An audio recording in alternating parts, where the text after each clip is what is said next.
एक बहुत बड़ा जंगल था। उस जंगल में बहुत सारे जानवर रहते थे। उसी जंगल में एक बूढ़ा शेर भी रहता था। शेर अपनी होशियारी और चतुराई के लिए जाना जाता था। जंगल में जब किसी प्रकार की मुसीबत आती थी तो सभी जानवर अपनी समस्या का हल निकालने के लिए शेर के पास ही जाते थे।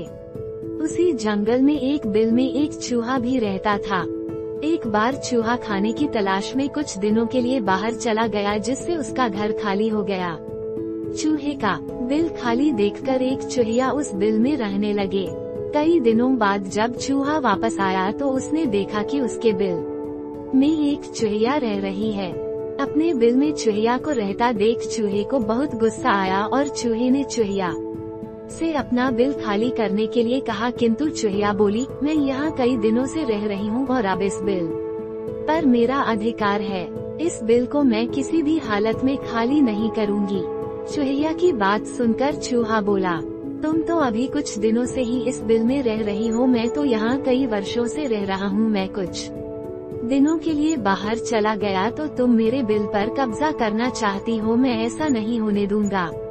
इस प्रकार दोनों में काफी वाद विवाद होने लगा और समस्या का हल न निकलते देख चूहा और चूहिया उस बूढ़े शेर के पास गए और दोनों ने उसे अपनी अपनी समस्या बतलाई।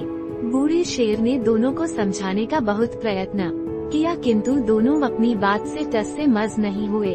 दोनों ही बिल छोड़ने के लिए तैयार नहीं थे। दोनों की बात सुनकर बूढ़े शेर ने कहा, मैं बहुत देर से तुम्हारी बातें सुन रहा हूँ और मुझे लग रहा है कि तुम दोनों में से कोई भी इस बिल को खाली नहीं करेगा।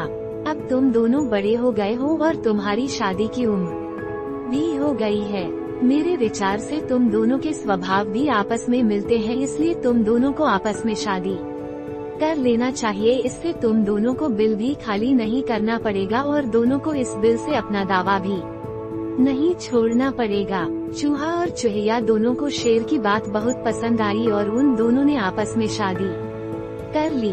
दोनों की शादी में जंगल के सभी जानवर आए और इस प्रकार चूहा और चूहिया एक साथ सुख पूर्वक उसी बिल में रहने लगे।